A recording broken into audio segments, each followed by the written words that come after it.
Hello बच्चों, कैसे आप सभी। तो आपने इससे पहले फ्रिक्शन पे बहुत बेहतरीन कॉन्सेप्ट सीखे, ठीक है।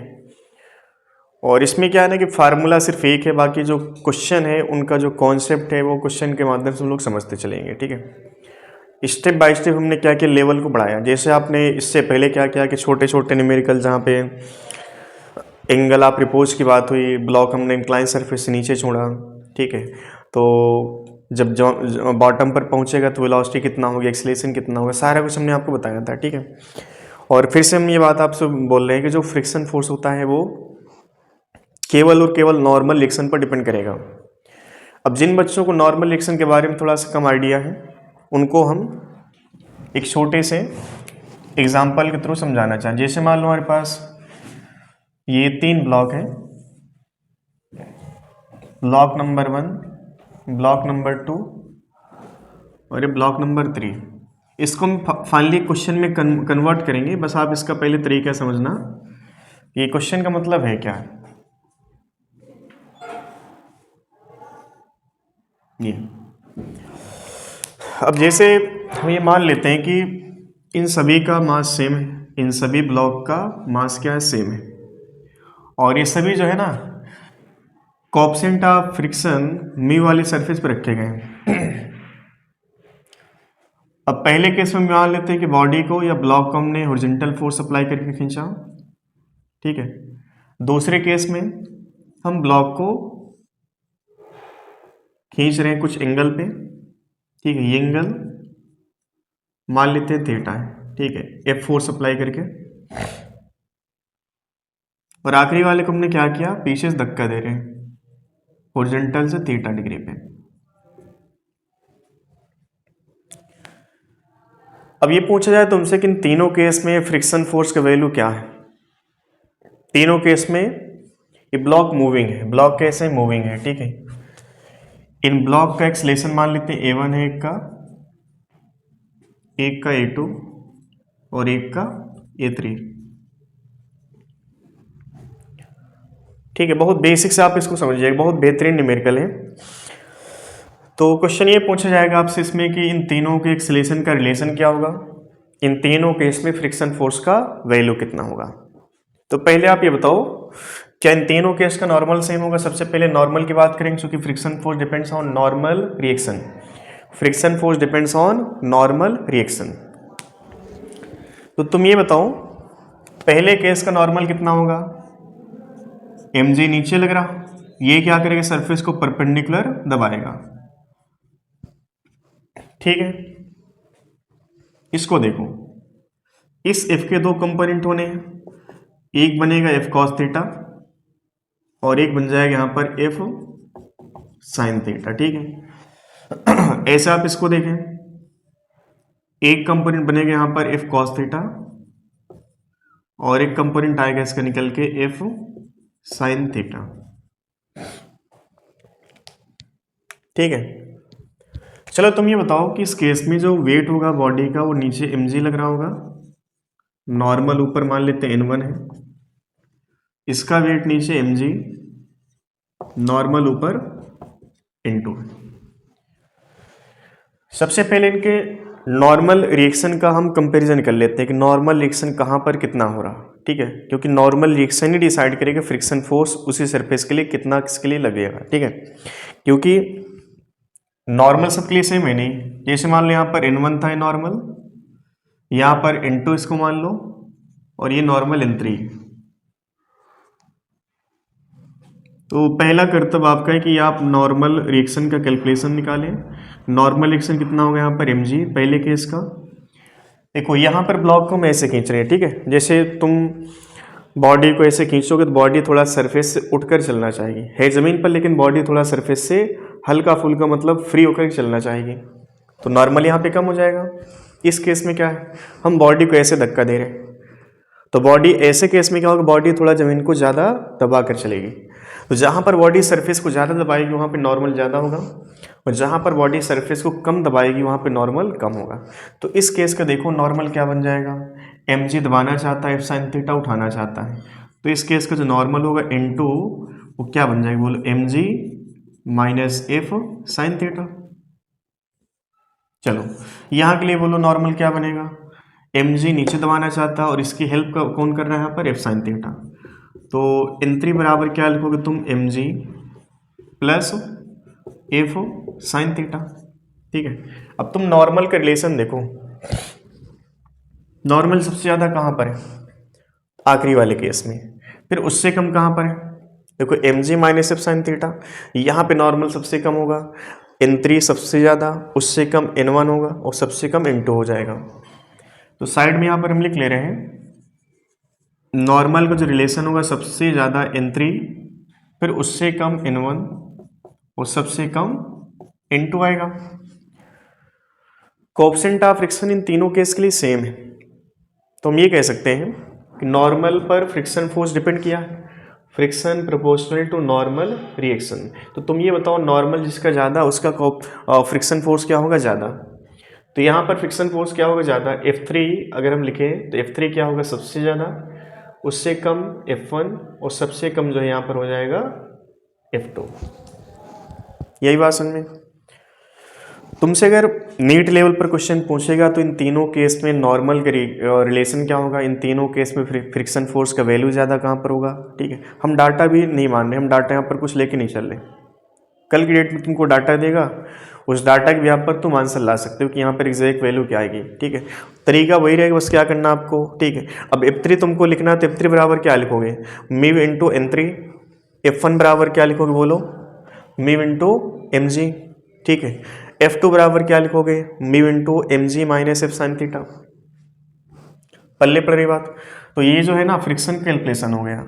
अब जैसे हमसे पूछा जाए कि एक्सलेशन कहाँ पर कितना होगा, तो तुम ये जानते हो कि फ्रिक्शन फोर्स यहाँ पर पीछे लग रहा होगा, यहाँ पर पीछे और यहाँ पर भी पीछे। ठीक है, चलिए बताओ A1 बराबर क्या लिखोगे, चलाने वाला फोर्स यहाँ पर पूरा पूरा F है, रोकने वाला क्या बोलो, म्यू N1 बनेगा, या इसको हम क्या कह सकते हैं F1, म्यू N1 को हम क्या मानेंगे F1, और बाई में क्या लिखोगे, मास।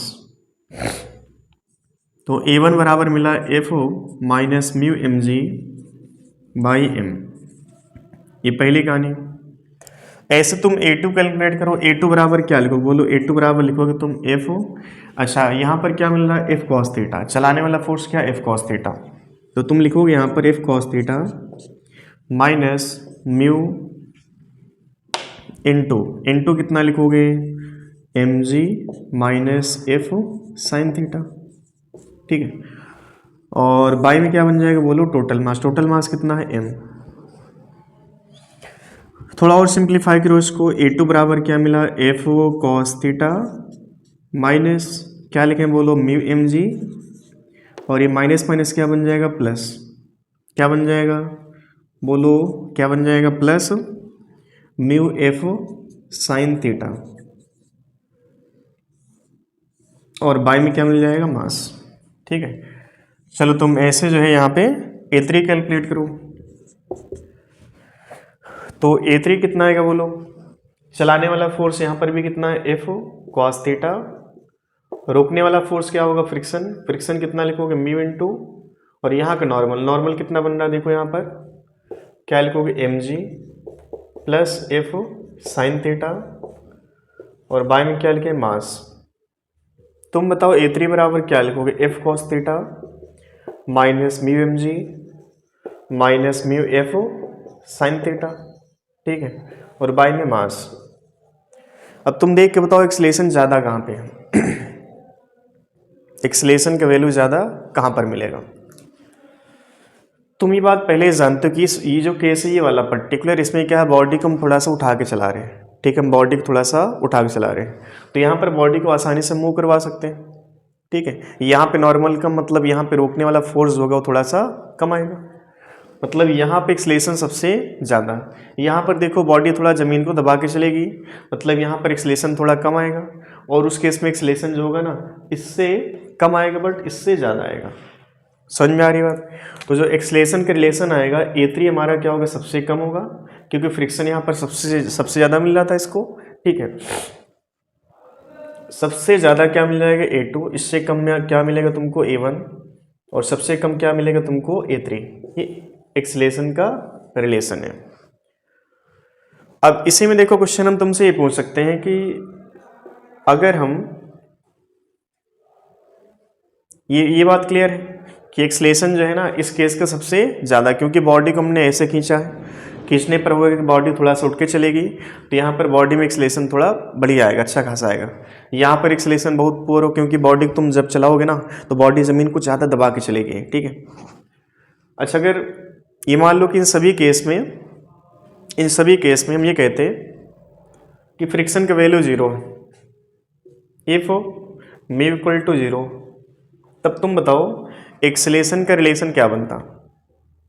एक्सेलेरेशन का रिलेशन क्या बनता?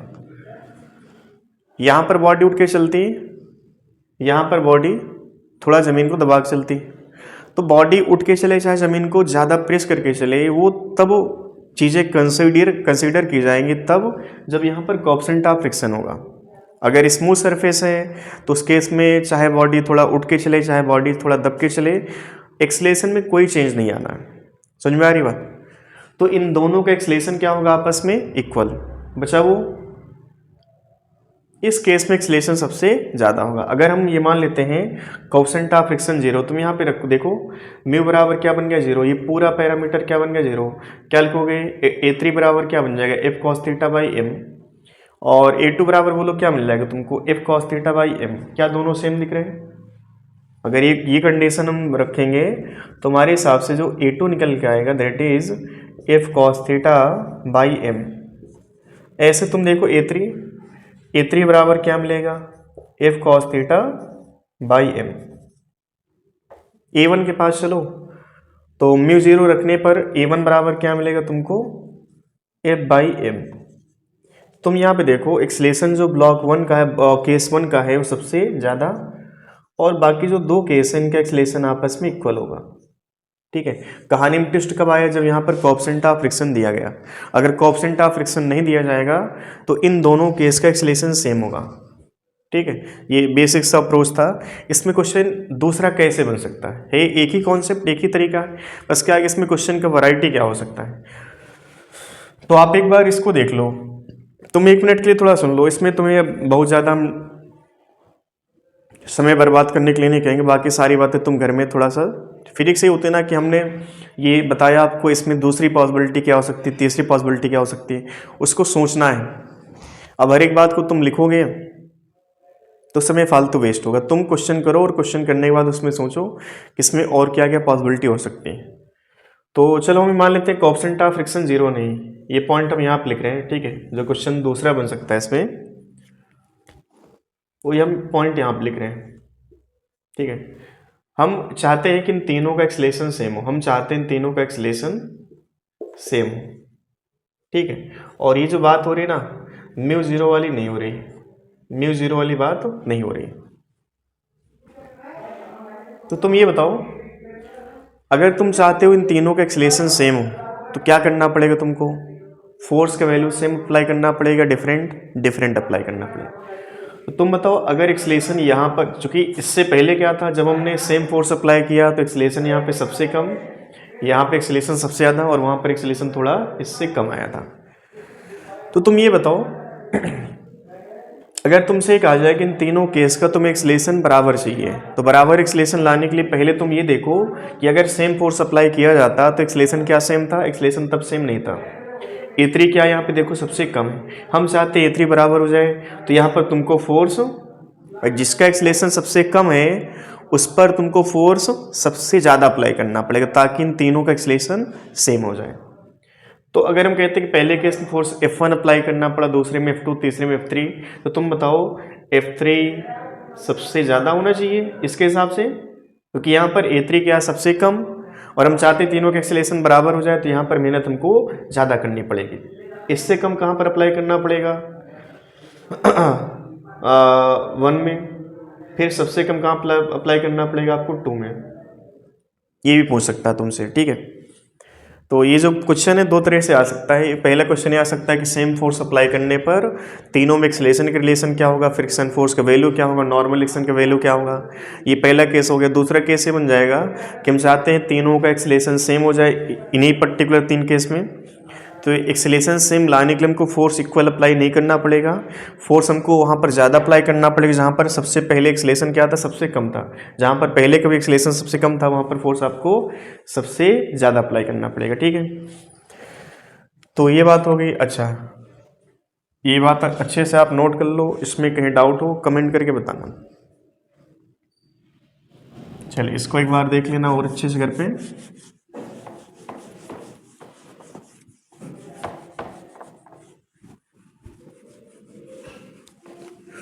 तो इसी से मिलता जुलता एक कॉन्सेप्ट आपको हम और सिखा रहे हैं, उस पर भी क्वेश्चन डायरेक्ट पूछा गया है और ज़्यादातर बच्चों को जो है ना गलत फहमी रहती है।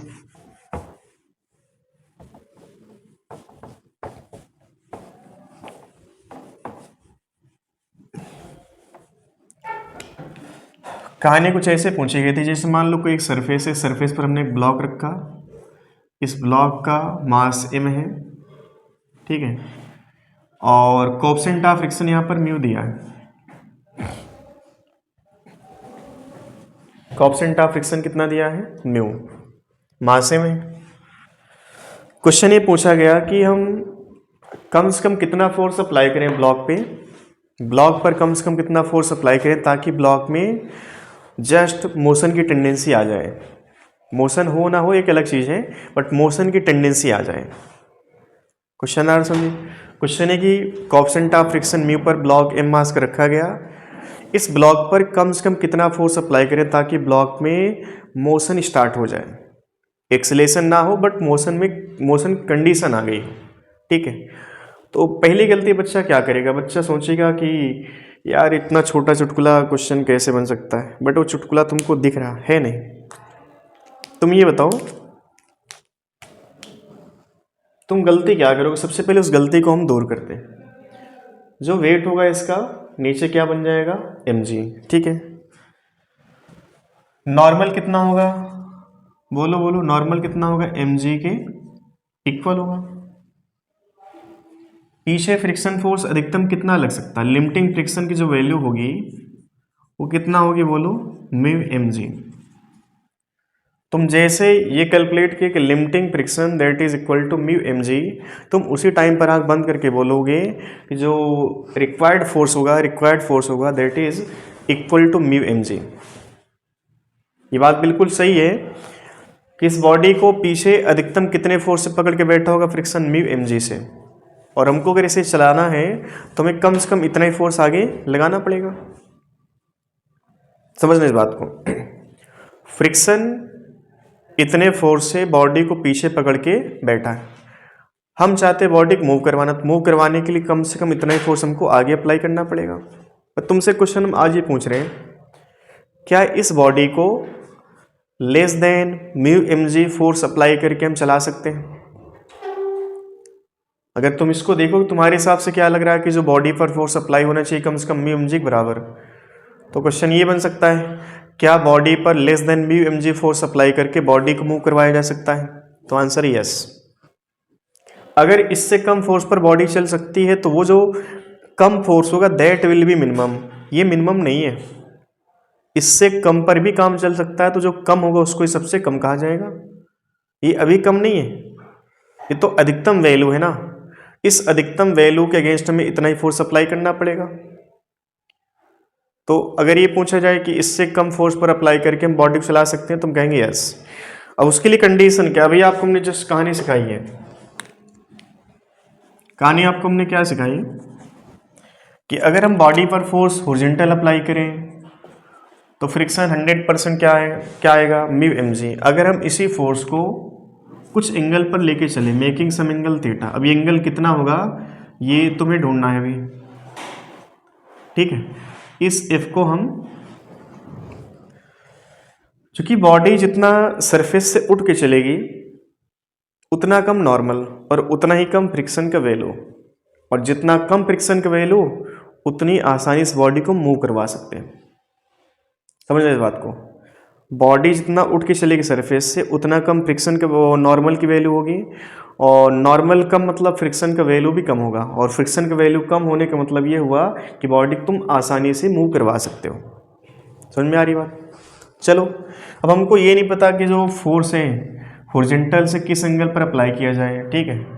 तो तुमको ये चीज़ इस फिगर में सिर्फ एक चीज़ अननोन, दैट इज थीटा, ठीक। ये तुमको तो कैलकुलेट ही करना है अभी, बट इसमें क्या आ गई कहानी, कहानी ये आई कि हम बॉडी पर किस एंगल पर फोर्स अप्लाई करें ताकि बॉडी में आसानी से मूव करवा सकें, ठीक है।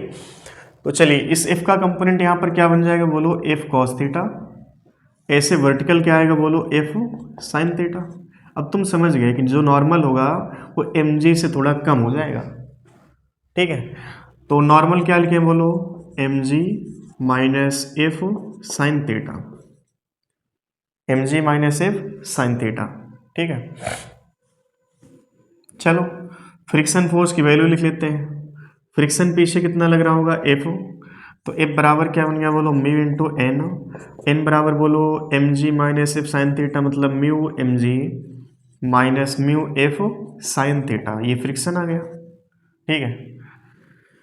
इतना फ्रिक्शन पीछे लग रहा है। अब देखो, अगर हम ब्लॉक को कुछ एंगल पर नहीं खींचते तो शायद ये वाली बात यहाँ पे नहीं आती, और ये नहीं आती, फ्रिक्शन फोर्स 100% ये रहता। इस 100% फ्रिक्शन को हमने थोड़ा सा कम कर दिया, ठीक है। हमने क्या किया, ब्लॉक पर हमने कुछ एंगल पर फोर्स अप्लाई किया, तो एंगल पर फोर्स अप्लाई करने पर ये अलग से आ गई, और ये माइनस में प्लस में माइनस में, अगर माइनस में तो फ्रिक्शन का वैल्यू हमने क्या किया, थोड़ा सा कम कर दिया। अब हम चाहते हैं कि बॉडी में जस्ट मोशन आए, block just start motion, block just start motion if चलाने वाला फोर्स एफ कॉस थीटा, रोकने वाला फोर्स फ्रिक्शन, दोनों आपस में क्या हो जाए, इक्वल। चलाने वाला फोर्स, रोकने वाले फोर्स दोनों क्या हो जाए, आपस में इक्वल हो जाए। तो तुम अब इसको सॉल्व कर सकते हो। बस इसमें क्या चीज़ तुमको अननोन दिख रही है, that is F and theta. हमको ये नहीं पता किस एंगल पर फोर्स अप्लाई किया जाए ताकि ये बात हो पाए। तो तुम्हें क्या करना है, थीटा सबसे पहले फाइंड आउट करना है, ठीक है। चलो देखो यहाँ पे एफ का वैल्यू कितना है, mu m g minus mu F sine theta, ठीक है। वो minus mu F sine theta इस साइड आएगा, प्लस हो जाएगा, तो प्लस का, अच्छा एफ कॉमन ले लो, अंदर क्या बचेगा, cos theta plus mu sign theta, ठीक है, बराबर क्या बन गया बोलो, म्यू एम जी। तो एफ का फंक्शन क्या आया बोलो, म्यू एम जी बाई क्या बना बोलो, cos theta plus mu sine theta. अब कष्ट यहाँ पर ये है कि थीटा हमको नहीं पता है, थीटा का एक पर्टिकुलर वैल्यू होगा, ऐसा नहीं कि हर किसी एंगल पर ये बात बन पाएगी, एक पर्टिकुलर एंगल पर ही बात होगी, ठीक है। और पर्टिकुलर एंगल है क्या हमको पहले से उसके बारे में नहीं पता है। और तुम्हें चाहिए क्या, एफ का न्यूनतम वैल्यू। तो एक बात हमको पहले से पता है कि जब भी किसी फंक्शन को मैक्सिमाइज मिनिमाइज करना, फंक्शन का differentiation with respect to variable goes to zero. और इस फंक्शन में तुम, अच्छा वेरिएबल तुमको ढूंढना नहीं है, किस एंगल पर फोर्स अप्लाई किया जाए ताकि बात बन पाए, वो एंगल क्या तुमको पहले से उसके बारे में नहीं पता। तो थीटा बहुत सारे हो सकते हैं, बट उन सभी थीटाओं में केवल एक थीटा होगा जिस पर ये बात हो पा रही होगी, ठीक है। तो थीटा है क्या चीज़, एक तरह से वेरिएबल है। तुम चाहते हैं एफ मिनिमम हो, तुम चाहते हैं एफ मिनिमम हो जाए, F will be minimum, F will become minimum if differentiation of this F with respect to variable, जो एफ है किसके साथ वेरी कर रहा है, थीटा के साथ। तो D F by D theta कितना हो जाए बोलो, 0, ठीक है। 0 बराबर क्या लिखे बोलो, डी डी थीटा। अच्छा देखो यहाँ पे, देखो तुम लोग बायोलॉजी वाले देखें यहाँ पे, ये पूरा ब्रैकेट के अंदर पावर +1 कैरी कर रहा, जब ऊपर जाएगा पावर क्या हो जाएगी इसकी, -1, ठीक है। तो फाइनली यहाँ पर क्या मिला, म्यू एम जी, अंदर क्या मिला, cos theta plus mu sine theta, और पावर क्या बन गई बोलो, -1। तो मैं इसको डिफ्रेंशिएट करके 0 करना। अब देखो इसमें जो चीज़ें कांस्टेंट उनको बाहर ले लो, mu constant m g constant है, आप इसको बाहर ले लो, बाहर आकर क्या होगा, 0 के बाई में जाएगा, 0 बाई समथिंग कितना हो जाएगा, 0। तो फाइनली क्या लिखे, डी डी थीटा अंदर क्या बचा बोलो, cos theta plus mu sign theta. ठीक है, अब तुम इसको डिफ्रेंशिएट करो। ठीक है, पावर क्या है यहाँ पे -1, इसको हम 2 बार डिफ्रेंशिएट करेंगे, क्योंकि यहाँ पे चेन रूल की बात हो रही है। क्या लिखेंगे बार हम, cos theta plus mu sign theta. ठीक है, पावर यहाँ पर बन जाएगा -2। ठीक है, इससे पहले यहाँ पर पावर मल्टीप्लाई होगी, 0 इक्वल टू बन जाएगा माइनस का cos theta plus mu sine theta, power क्या बना -2। अब तुम्हें इसको दोबारा डिफ्रेंशिएट करना है। ठीक है, अंदर वाली चीज़ को दोबारा डिफ्रेंशिएट करना है। तो डायरेक्ट हम लिख रहे हैं यहाँ पे, देखो कॉस थीटा को डिफ्रेंशिएट करने पर क्या मिला बोलो, माइनस का साइन थीटा। ठीक है, अच्छा तुम ये बताओ, म्यू कांस्टेंट है बट इसके साथ क्या है, साइन थीटा, तो म्यू बाहर ले लो और साइन थीटा को डिफ्रेंशिएट करने पर क्या मिला तुमको बोलो, कॉस थीटा। अब आप देखो, ये जो हमारे पास चीज़ है ना, ये 1/cos theta plus mu sine theta power 1 और पावर 2 हो जाएगा। ये पूरा बाई में जाएगा और बाई में जाकर इसके साथ मल्टीप्लाई हो कितना हो जाएगा, 0। तो फाइनली क्या बचेगा तुम्हारे पास, देखो माइनस बचेगा, माइनस माइनस क्या बन जाएगा प्लस, और ये प्लस माइनस क्या बन जाएगा माइनस, तो क्या बन जाएगा साइन थीटा माइनस का म्यू कॉस थीटा बनेगा। अब तुम देखो, प्लस म्यू कॉस थीटा बराबर साइन थीटा, ये बनेगा। तो लिख सकते हैं यहाँ पर म्यू बराबर क्या बन जाएगा, टेन थीटा। ये तुमको रिजल्ट कितने बार दिखा, फ्रिक्शन में कितने बार दिखा, 3 बार। पहला एंगल ऑफ फ्रिक्शन म्यू बराबर टेन अल्फा, दूसरा angle of repose that is mu बराबर टेन थीटा नॉट, तीसरा यहाँ पर क्या, म्यू बराबर टेन थीटा। तो तुम्हें अगर सब तामझाम नहीं करना, तुम डायरेक्ट आंसर याद कर लो कि हमें जो है फोर्स उस एंगल पर अप्लाई करना जहाँ पर ये रिलेशन होल्ड करेगा, दैट इज म्यू बराबर टेन थीटा।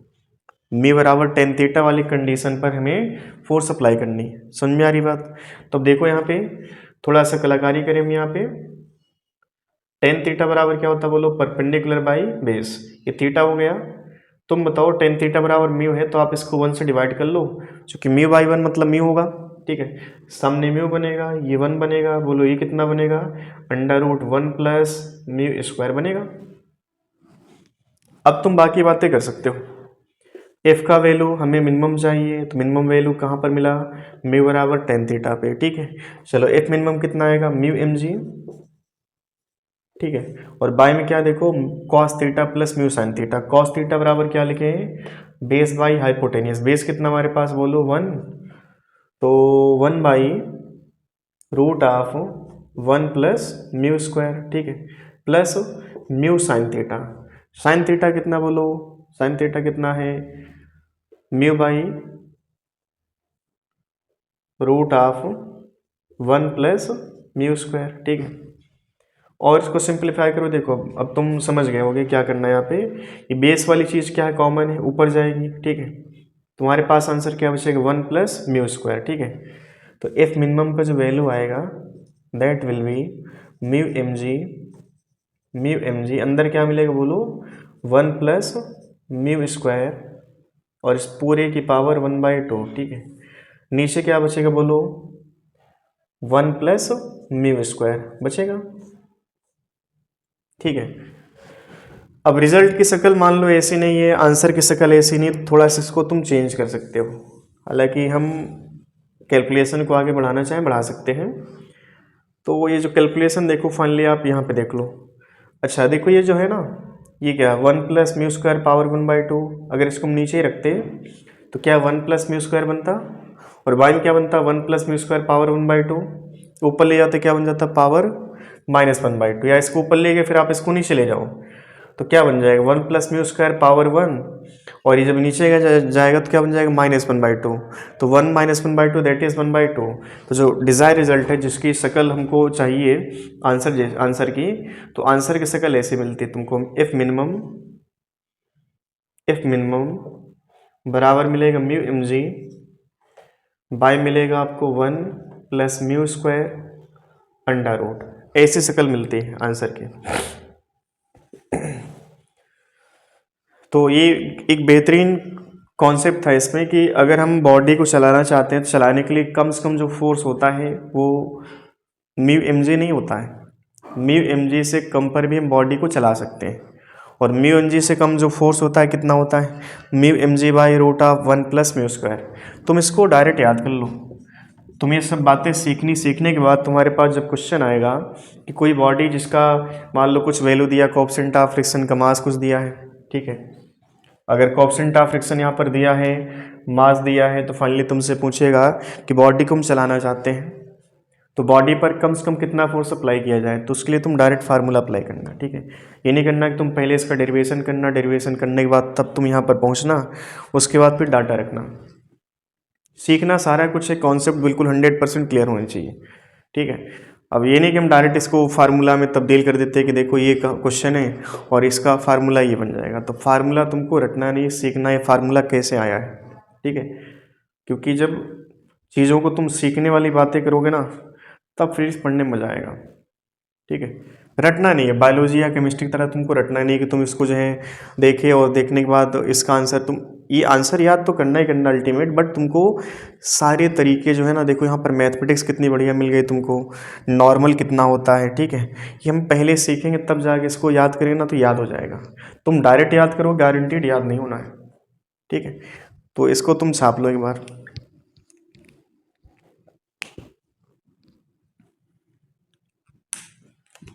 चलिए छाप लिया हुआ इसको। कुछ वैरायटी थोड़ा चेंज की जाए क्वेश्चन की, वो जो होता है ना एलेक्सा प्ले नेक्स्ट सॉन्ग, वैसा कुछ नहीं है यहाँ पे कि एलेक्सा वैरायटी चेंज करिए, है ना।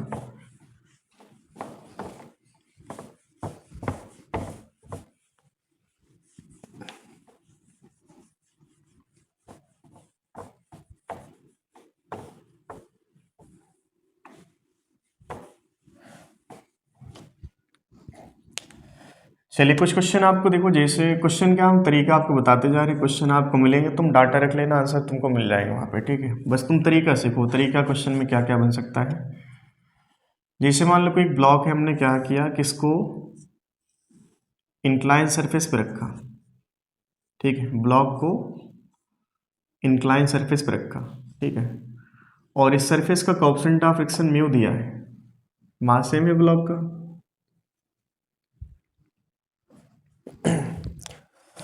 अब तुमसे ये पूछा जाए कि इस ब्लॉक पर ये जो कंडीशन ना, वो ये कंडीशन है कि ब्लॉक नीचे आ रहा, ब्लॉक नीचे आ रहा, because angle is greater than angle of repose, ये वाली बात हो रही है।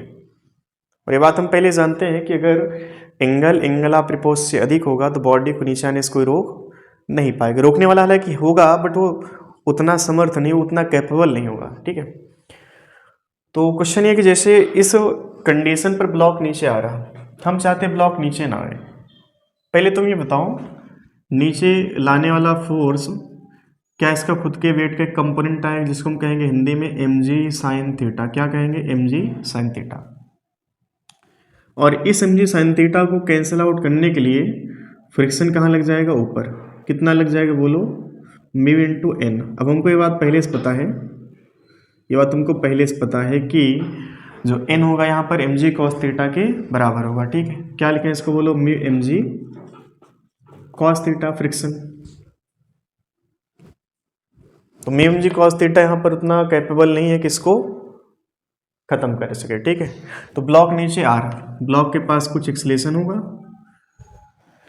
क्वेश्चन यहाँ पर तुमसे ही पूछेगा कि अगर हम, अच्छा एक्सीलरेशन तुमसे पूछा जाए, एक्सीलरेशन बराबर क्या लिखो बोलो, mg sine theta minus mu mg cos theta, और बाय में क्या लिखें बोलो, मास, ये लिखोगे। हम चाहते हैं एक्सीलरेशन 0 हो जाए, हम चाहते हैं एक्सीलरेशन 0 हो जाए। तो एक्सीलरेशन 0 करने के लिए क्या करना पड़ेगा, देखो mg साइन थीटा बराबर किसके हो जाएगा, म्यू mg कॉस थीटा के। बट ये बात तब होती है जब एंगल होता है ना एंगल ऑफ रिपोज के बराबर। बट ये बात हम पहले से तुमको कह चुके हैं कि ये कंडीशन जो है ना एंगल ऑफ रिपोज वाली नहीं है, उससे ऊपर वाली हो रही है। अगर उससे ऊपर वाली बात है तो ये कंडीशन तो कभी होनी नहीं है, मतलब एक्सीलरेशन 0 नहीं होना है। हम चाहते हैं एक्सीलरेशन 0 हो, तो एक्सीलरेशन 0 करने के लिए क्या करना पड़ा हमें, अच्छा नीचे वाला फोर्स ज़्यादा है, ऊपर वाला फोर्स कम है, तो हमें किसकी मदद करनी पड़ेगी, जो फोर्स कम है। तो उसकी हेल्प करने के लिए हमने क्या किया, एक फोर्स ऊपर अप्लाई किया जिसका वैल्यू F।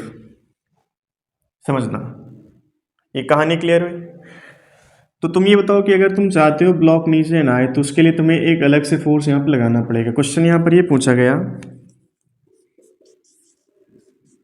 F का मिनिमम एंड मैक्सिमम, F का minimum and maximum value eight which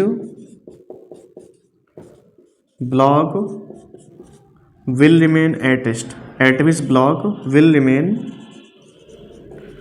at rest.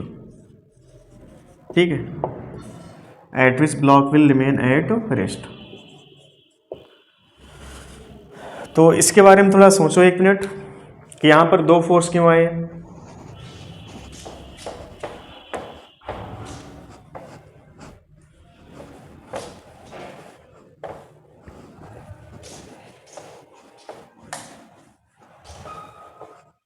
तुम कुछ डाटा लेके यहाँ पे इसको समझो। जैसे मान लो हम डाटा कुछ ले लेते हैं,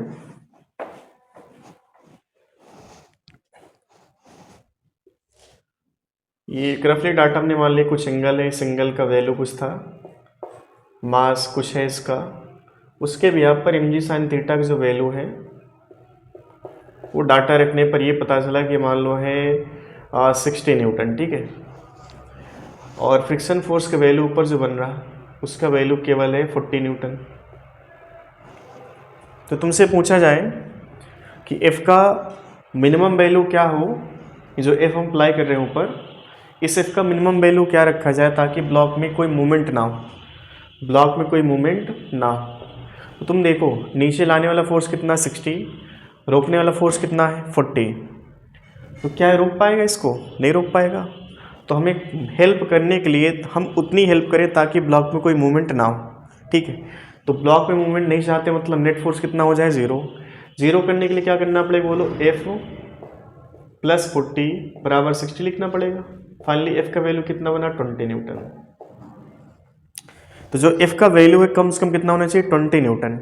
इस पर ब्लॉक में कोई मूवमेंट नहीं होगा। अब जैसे तुमसे पूछे कि मान लो F का वैल्यू 20 न्यूटन है, यहाँ पे एक्सेलरेशन कितना बन रहा है 0। तुमसे पूछा जाए जैसे मान लो F का वैल्यू हमने 20 से बढ़ा करके मान लो हमने कर दिया 20 न्यूटन, तो यहाँ पर जस्ट यहाँ पर ये कंडीशन है कि जस्ट ब्लॉक अभी रुका है। ठीक है, अगर F का वैल्यू हमने 30 न्यूटन किया तब क्या होगा, F का वैल्यू 60 न्यूटन कर दिया तब क्या होगा, F का वैल्यू मान लो हमने कर दिया 80 न्यूटन। तो तुम बताओ एक्सेलरेशन किस फोर्स पे आया होगा। यहाँ पर एक्सेलरेशन कितना है, जस्ट यहाँ पर ब्लॉक अभी रुका है, ब्लॉक तो नीचे आ रहा था 60 से। ठीक है, 60 ऊपर और नीचे 40 ऊपर, तो 20 से नीचे आ रहा था ये।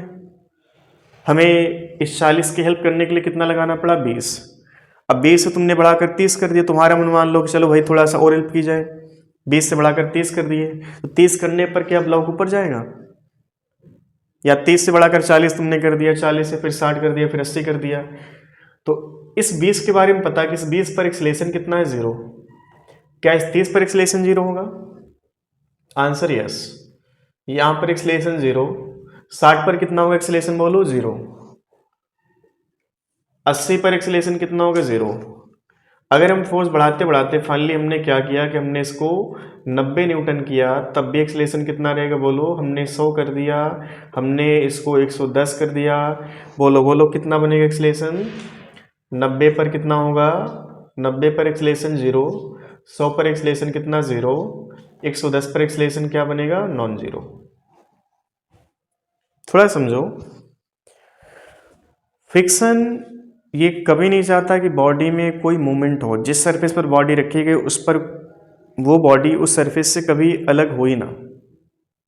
फ्रिक्शन यही चाहता है कि बॉडी में कोई मूवमेंट ना हो। तो तुम ये बताओ, तुमने कम से कम फोर्स अप्लाई किया तब बॉडी नीचे आने की टेंडेंसी में थी। अगर तुम इसको हटा दो तो बॉडी नीचे आएगी, तो फ्रिक्शन कहाँ लग जाएगा ऊपर। ठीक है, चूंकि बॉडी में मूवमेंट नीचे हो रहा, फ्रिक्शन कहाँ लग जाएगा ऊपर। तुमने इसको बढ़ा करके 30 कर दिया, फिर 40 कर दिया, फिर 50 कर दिया। तुम सोचो अगर 30 न्यूटन पर, समझना अगर 30 न्यूटन, जैसे 20 पर तो मिनिमम की बात हो रही है, 20 से बढ़ाकर तुमने 40 कर दिया, 40 पर मान लो बॉडी की टेंडेंसी ऊपर जाने की होगी, तो फ्रिक्शन फोर्स कहाँ लग जाएगा बोलो, नीचे। फ्रिक्शन फोर्स ड्यूरिंग स्लाइडिंग कभी मोशन की डायरेक्शन में नहीं लगता, हमेशा मोशन के अपोजिट लगता है। तो बॉडी स्लाइड कर रही है, रोलिंग की बात होती तो फ्रिक्शन फॉरवर्ड बैकवर्ड दोनों लग सकता है, फ्रिक्शन जीरो भी हो सकता है, but during sliding friction always opposite to direction of motion, ठीक है, या जिस डायरेक्शन में टेंडेंसी होती है मोशन की उसके ठीक अपोजिट। तो अभी टेंडेंसी क्या है इसकी है मोशन की नीचे, फ्रिक्शन फोर्स कहाँ लग जाएगा, ऊपर। तुम फोर्स अपना बढ़ाओ, फोर्स बढ़ाने पर क्या होगा, बॉडी मूवमेंट कहाँ स्टार्ट होना चाहेगा, ऊपर। जैसे फोर्स ऊपर लगेगा, ठीक है, बॉडी मूवमेंट ऊपर आएगा, फ्रिक्शन फोर्स जैसे देखा कि बॉडी ऊपर जाना चाहती है, फ्रिक्शन फोर्स कहाँ लग जाएगा, नीचे। अब तुम सोचो फ्रिक्शन 40 नीचे आ गया, तो नीचे टोटल कितना हो गया, 100। इस एफ को चलाने के लिए कम से कम अब कितना ऊपर लगाना पड़ेगा बोलो, 100 न्यूटन। अगर बॉडी को चलाना चाहता है ये जो फोर्स है, तो कितना लगाना पड़ेगा इसको बोलो, 100 न्यूटन।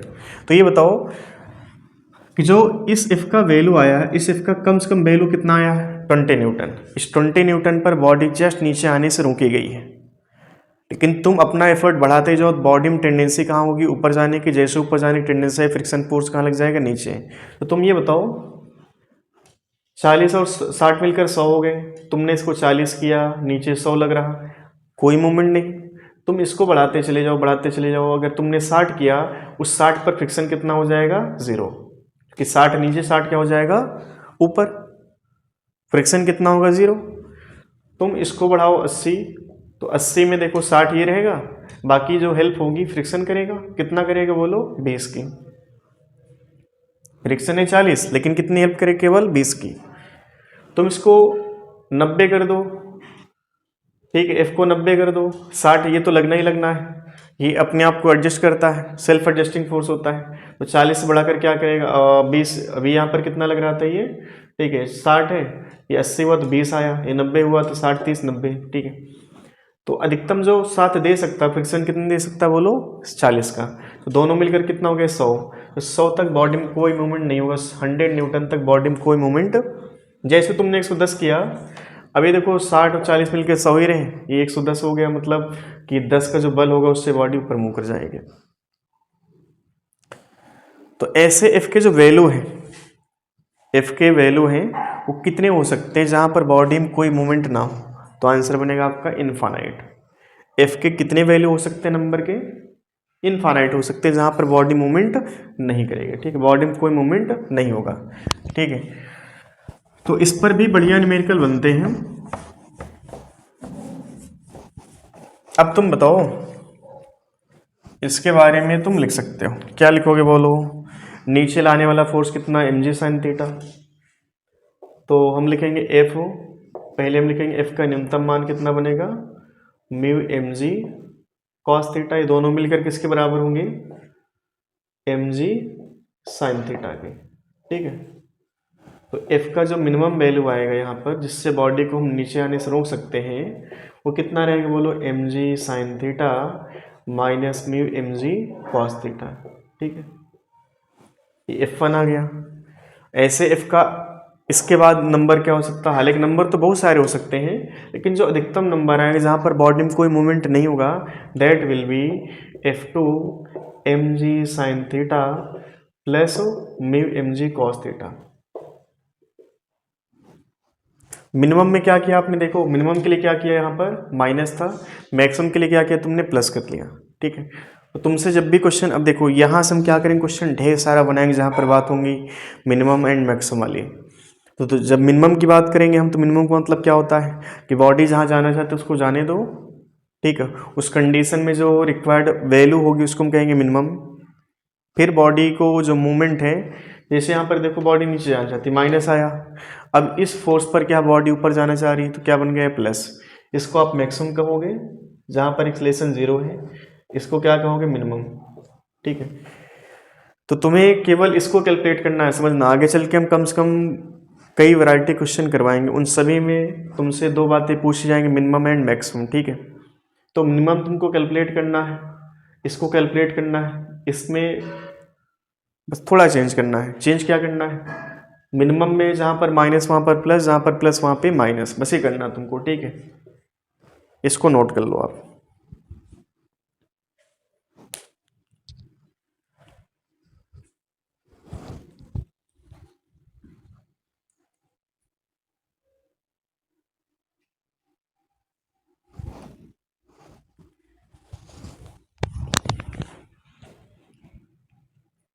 चलिए नोट कर लिया। अब आप इस पर एक होमवर्क लिख लो, क्वेश्चन आप घर में करना। जैसे क्वेश्चन ये था कि मान लो एक बॉडी है, थीटा डिग्री पे रखी गई है, ठीक है। इस बॉडी पर फोर्स हमने अप्लाई किया, मास m है, इस बॉडी का कोएफिशिएंट ऑफ फ्रिक्शन म्यू है। तो हमसे पूछा इस म्यू का वैल्यू क्या होगा, म्यू का वैल्यू क्या होगा। बॉडी पर हम दो तरह की फोर्स अप्लाई किए, एफ पर हमने फोर्स अप्लाई किया, बॉडी एट रेस्ट, फिर इसके बाद हमने इस एफ को बढ़ाकर हमने किया 3f, इस 3f पर भी बॉडी क्या है, एट रेस्ट, ठीक है। ये जो f है ये नीचे आने से रुकेगा और ये 3f क्या करेगा, बॉडी के ऊपर जस्ट मूव करवाने ही वाला होगा, ठीक है। ठीक है, इसको कहा जाता है कि टू, एक तरह से हम इसको कह सकते हैं कि बॉडी को नीचे आने के लिए रोका गया बल, ठीक है। ये जो f है, ये f क्या है, to prevent block slides down. f का वैल्यू क्या है, f का मतलब एक बॉडी को जस्ट नीचे आने से रोका गया है। और 3f का मतलब क्या है, 3f का मतलब है कि बॉडी को जस्ट ऊपर ले जाने वाला बल, बट अभी ऊपर लेके नहीं जा रहा, ठीक है।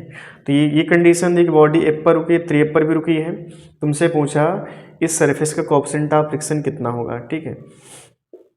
तो तुम इसको घर में करना एक बार, ठीक है। एक बार ये लिखना, करना क्या तुमको, सिंपल से f बराबर mg sine theta minus mg cos theta, और f2 बराबर क्या लिखोगे, 3f बराबर mg sine theta plus mg cos theta. दो इक्वेशन बनाना, आंसर निकाल लेना इससे।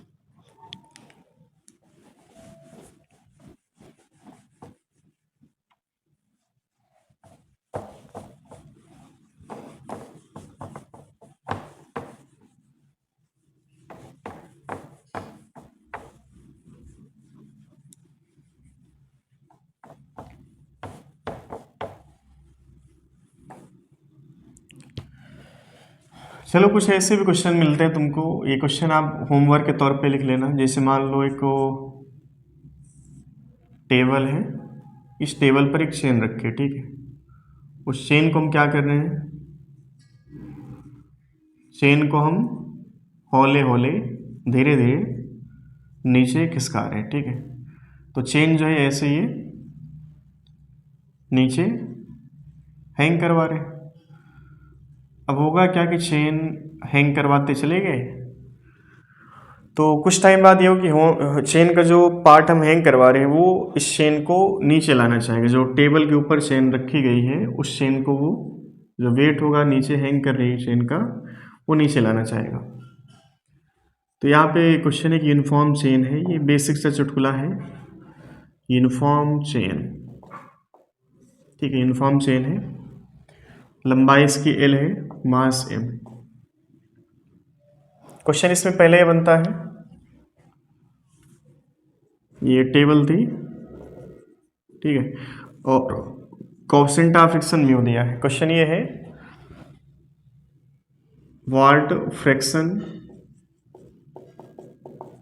Fraction of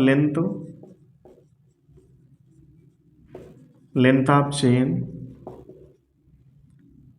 what fraction of length of chain that can be hanged freely। ये क्वेश्चन है, what fraction of chain that can be hanged freely, ठीक है। तो चलो इसको मैं यहीं पे करवा दे रहे, होमवर्क क्या छोटा सा चुटकुला है। तो तुम ये आप अगर आप इसको ट्राई करना चाहते हैं तो आप इसको जो है स्क्रीन पॉज करके के बाद ट्राई करना कि आंसर क्या आएगा, ठीक है। फिर इसको मैच करवा लेना हमारे से। तो चलिए, हमको नहीं पता कि, अच्छा क्वेश्चन लिख लेना आप, ठीक है। क्वेश्चन आप लिख लेना इसको,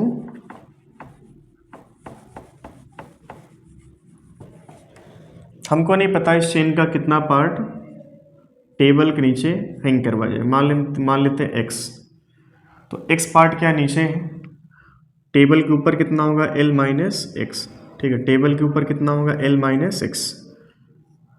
L-6 का जो वेट होगा M2G मान लेते हैं, और x लंबाई का जो वेट होगा उसको मान लेते हैं M1G। ठीक है। तो बायोलॉजी वाले बच्चे बताएं कि M1 बराबर क्या लिखोगे, total mass by total length into वो लेंथ जिसको हमें फाइंड आउट करना है, जिसका मास हमें फाइंड आउट करना है। तो L लंबाई का मास M था, तो एक में कितना होगा M/L गुणा वो लंबाई जिसका मास तुम्हें कैलकुलेट करना है। ठीक है। ऐसे तुम M2 कैलकुलेट करो। M2 बराबर क्या लिखोगे, total mass by total length into L-x, ये निकल के आएगा। और ये बात तुमको पता है कि जो ये पार्ट हैंग कर रहा है क्या करेगा, चेन को नीचे खींचेगा, और ये जो चेन है ना टेबल के ऊपर है, और टेबल का कोएफिशिएंट ऑफ फ्रिक्शन दिया है, तो कोएफिशिएंट ऑफ फ्रिक्शन के हिसाब से यहाँ पर फ्रिक्शन फोर्स कहाँ लग जाएगा, पीछे। और अगर चेन स्टेशनरी है मतलब चेन पर टोटल फोर्स कितना हो जाएगा, 0। चलाने वाला फोर्स कितना, M1G, रोकने वाला कितना बन जाएगा, फ्रिक्शन। इनको आप इक्वेट कर लो तो चेन फ्रीली हैंग करेगी यदि इफ M1G बराबर किसके हो जाए, फ्रिक्शन के। ठीक है। फ्रिक्शन फोर्स कितना है, बोलो बोलो बोलो, फ्रिक्शन फोर्स कितना होगा, म्यू M2G।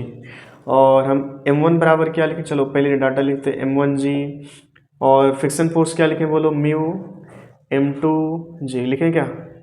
अच्छा M1 का डाटा, अच्छा जी से जी खत्म कर लो। M1 बराबर क्या लिखें, M/L इंटू एक्स।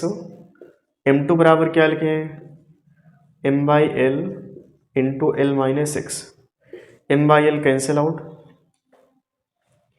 तो देखो यहाँ से x बराबर क्या मिला तुमको, mu into L minus mu into x, ये बन जाएगा mu into x plus x बराबर म्यू इंटू L। ठीक है। तो देखो यहाँ से x कॉमन ले लो, क्या बचेगा अंदर, 1 प्लस म्यू। सॉल्व कर लो इसको, चुटकुला टाइप न्यूमेरिकल होती है सब। ठीक है।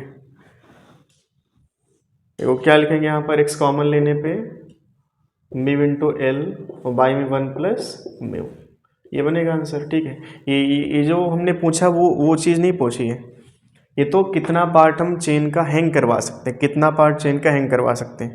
लेकिन हमसे पूछा fraction of length. Fraction of length का मतलब है कि टोटल लेंथ जो है उस लेंथ का कितना फ्रैक्शन। ठीक है। तो फाइनली तुमसे पूछा गया x/L। ठीक है। इसको कहा जाएगा fraction of length that can be hanged freely. Fraction of length that can be hanged freely कितना बना, देखो म्यू और बाई में 1 प्लस म्यू, ये बन जाएगा। तो जो आंसर हमको निकालना था क्वेश्चन का, वो ये आंसर निकालना था। अब कितना परसेंट हैंग करवा सकते हैं, जब परसेंटेज की बात आए 100 से गुणा कर लो।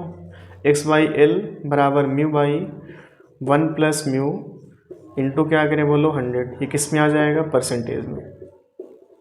ठीक है। कितना परसेंट चेन का हम हैंग करवा सकते हैं वो आ जाएगा। ठीक है।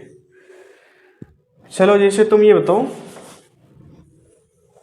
अब म्यू मान लेते हैं सरफेस का 0.2 है। ठीक है। तो x का वैल्यू क्या आएगा, 0.2 बाई 1 प्लस 0.2। ठीक है। x बराबर क्या मिला, बोलो 0.2, और y में, अच्छा टोटल लेंथ हम मान लेते हैं चेन की है 100 सेंटीमीटर। चेन की लेंथ कितना है, ये लेंथ है, चलो 100 नहीं लिखेंगे, नहीं बच्चे सोचेंगे परसेंटेज की बात हो रही है, 80 सेंटीमीटर। ठीक है। 0.2 बाई 1.2 इंटू 80। ठीक है। इसको ख़त्म करो, देखो कितना बनेगा, 6 बनेगा। तो x बराबर क्या बन गया, 80/6, लगभग कितना आएगा, बोलो 40/3 आएगा। तो 40/3 लगभग कितना आएगा,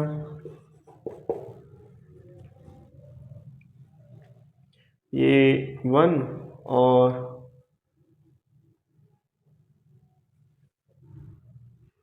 कितना आएगा, 40/3 मतलब कि 3, और यहाँ पे 10 आएगा, 3 त्रिक का 9 मतलब 13.33 आएगा। ठीक है। 13.3 सेंटीमीटर। अब मान लो ये सरफेस होता और चेन की लंबाई मान लेते हैं 100 सेंटीमीटर होती, तो 100 से गुणा करते। ठीक है। अब डाटा मान लो म्यू बराबर हमको दिया है 0.25, 0.25, एक्स बराबर क्या लिखे 0.25, बाई में 1 प्लस 0.25। ठीक है। और लेंथ यहाँ पर आज भी हमने मान लिया 80 सेंटीमीटर है, तो x का मान कितना आएगा, ठीक है। यहीं पे सॉल्व करते 0.25 बाई 1.25 क्या बन जाएगा, 0.25 बाई 1.25 इंटू 80, कितना बना x का वैल्यू बोलो, ख़त्म करें, क्या ये बन जाएगा तुम्हारे पास 25 पंचे 125, ठीक है, 80/5 सेंटीमीटर। तो यहाँ पर 80 क्या था 6 और 80/5 है, तो जो पार्ट हैंग करवा सकते हैं उसकी लंबाई कितनी है, यहाँ पर 80/5 और यहाँ पर 80/6, ठीक है। तो कोएफिशिएंट ऑफ फ्रिक्शन बढ़ाने का मतलब क्या है कि उसी टेबल से तुम ज़्यादा लंबाई तक चेन को हैंग करवा सकते हो, ठीक है। तो ये बेसिक सा चुटकुला था। अब जैसे परसेंटेज की बात करता तो 100 से गुणा कर लेते तुम, ठीक है। उसके लिए क्या करना पड़ता x/l। अच्छा, जैसे तुम देखो यहाँ पर चेन की लंबाई जैसे मान लो हमारे पास 100 सेंटीमीटर है, एक चेन की लंबाई 100 सेंटीमीटर और दूसरी चेन जिसकी लंबाई 200 सेंटीमीटर है, ठीक है। चेन हमारे पास दो अलग अलग लंबाई की, L1 मान लो हमारे पास है 100 सेंटीमीटर और L2 मान लो है 200 सेंटीमीटर। और इन दोनों के लिए हमने क्या किया, कोएफिशिएंट ऑफ फ्रिक्शन सेम रखा 0.25 वाला। तुमसे पूछा गया कि जो परसेंटेज हम चेन का हैंग करवा सकते हैं, परसेंटेज जो चेन का हैंग करवा सकते हैं कितना परसेंट हैंग करवा सकते हैं। तो देखो यहाँ पर अगर 100 की बात होगी तो 0.25 बाई 1 प्लस 0.25 मतलब 1.25। यहाँ पे देख लो क्या 1/5 आता, और यहाँ पर 80 की जगह पर 100 रखोगे चूंकि x/l की बात हो रही है। तो जो परसेंटेज आता, समझना, x/l का जो परसेंटेज आता वो आता 20%। 20 आएगा, 5 और 100, हाँ 20% आता। ये 20% किसके लिए, जो 100 सेंटीमीटर लेंथ की है, 200, दोनों के लिए सेम आएगा। क्योंकि जब परसेंटेज की बात आई तो यहाँ पर सिर्फ कोएफिशिएंट ऑफ फ्रिक्शन आया, और कोएफिशिएंट ऑफ फ्रिक्शन दोनों के लिए क्या है, सेम है। तो क्वेश्चन थ्योरेटिकल तुमसे पूछ सकता है कि जब फ्रैक्शन ऑफ लेंथ जो चेन का है, fraction of length that can be hanged freely, क्या वो लेंथ पर डिपेंड करेगा, वो लेंथ पर डिपेंड नहीं करेगा। कितना पार्ट हैंग करवा सकते हैं वो लेंथ पर डिपेंड करेगा। देखो यहाँ पर ये वाला जो फार्मूला है वो लेंथ पर डिपेंड कर रहा, ये फार्मूला लेंथ पर डिपेंड नहीं कर रहा। ये क्या है, x/l का मतलब क्या, fraction of length that can be hanged freely. ये वाला क्या है, percentage of length that can be hanged freely. तो जो परसेंटेज है, जो फ्रैक्शन है, दोनों इनिशियल लेंथ जो टोटल लंबाई है चेन की उस पर डिपेंड नहीं कर रहा। समझ में आ रही बात। क्वेश्चन पूछ सकता तुमसे कि जो पार्ट हैंग करवाएंगे वो लंबाई पर डिपेंड करेगा, और जो फ्रैक्शन की बात आई तो फ्रैक्शन वाला जो क्वेश्चन है वो फ्रैक्शन में लंबाई पर डिपेंड नहीं करेगा, ठीक है। तो तुम इतना नोट कर लो, आज की डेट में आने वाले जो लेक्चर है उनमें क्वेश्चन के लेवल थोड़ा सा हम उठाएंगे, ठीक है।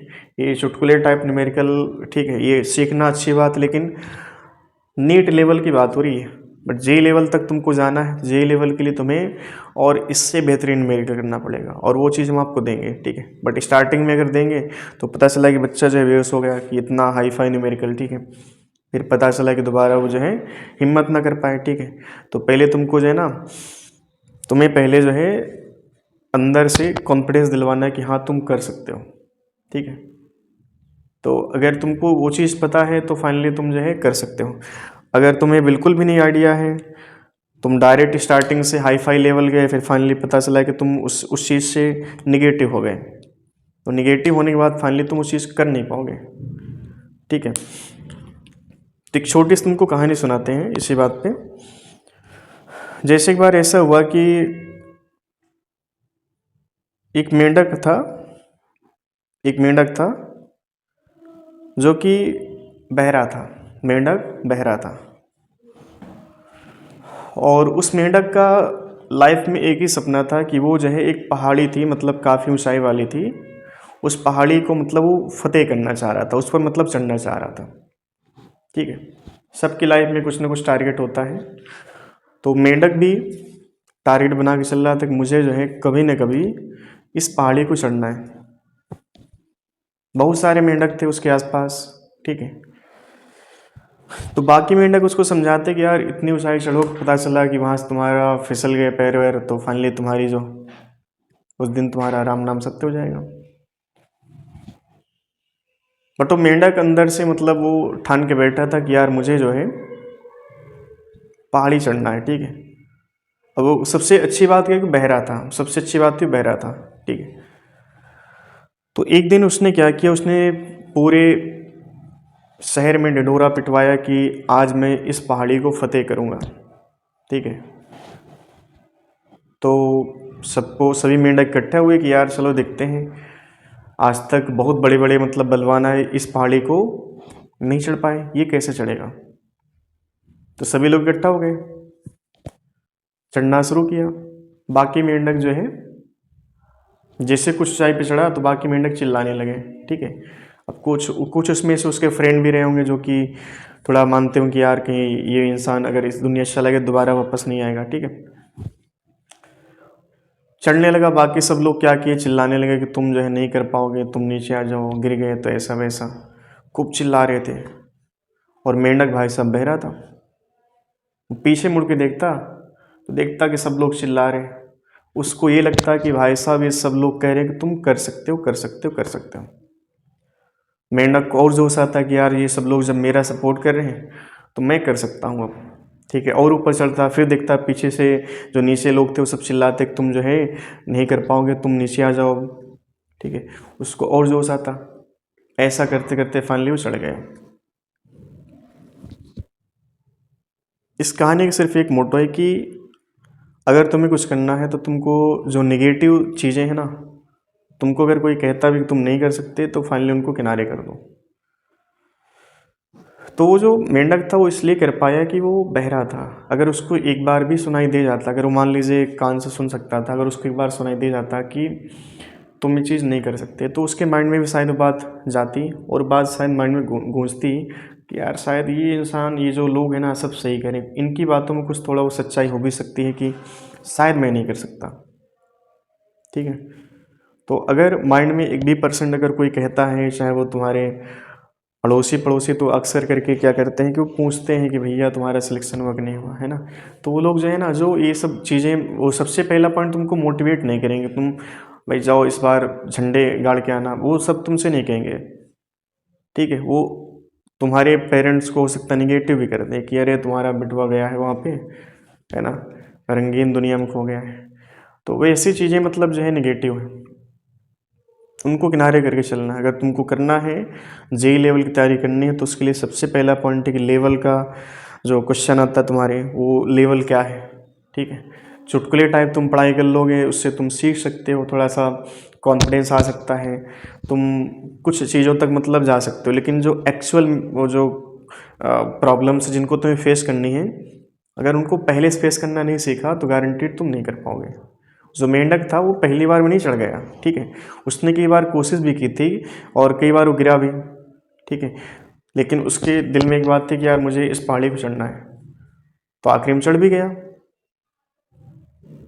ठीक है। तो वो जो चीज़ उसने की है वो पहली बार नहीं की, उससे पहले उसने क्या किया कि मतलब कई बार एफर्ट लगाया, एफर्ट लगाने के बाद तब वो उस चीज़ को हासिल कर पाया, ठीक है। उसने सीखा कि कैसे मतलब जो है जैसे मान लो फिसल गया, तो फिसलते समय उसने सोचा कि यार शायद मुझे इस तरीके से वहाँ पर चीज़ों को ग्रेस्प करना का था, पकड़ना था, ताकि फिसल नहीं पाते, ठीक है। तो आप सभी को सीखना है, सीखने के साथ साथ आपको अपने लेवल को मेंटेन रखना है कि आपका लेवल जेई लेवल क्या है, नीट लेवल क्या है, और थोड़ा ऊपर ही लेवल लेके चलोगे ना, तो ही तुम बढ़िया मान चलो पेपर में करके आ सकते हो। तुम नेट लेवल की पढ़ाई पढ़ोगे तो गारंटीड हो सकता है तुम्हारा जो है आउट ऑफ 45 नहीं कर पाओगे। अगर तुम जेई मेंस लेवल की पढ़ाई करोगे तो आउट ऑफ 45 तुम मान चलो कि तुम आउट ऑफ 45 भी कर सकते हो, अगर जेई मेंस लेवल की तैयारी तुम्हारी, ठीक है। चलिए आज के लिए इतने रखते हम लोग, और इससे रिलेटेड जो भी क्वेश्चन है छोटे छोटे उनको आप कर लेना, ठीक है। बाकी जो अगली क्लास है इसकी वो थोड़ा सा बेहतरीन लेवल की होने वाली, क्योंकि इसमें हम थोड़ा सा क्वेश्चन के लेवल बढ़ाने वाले हैं, ठीक है। चलिए आज के लिए इतने रखते हैं, धन्यवाद।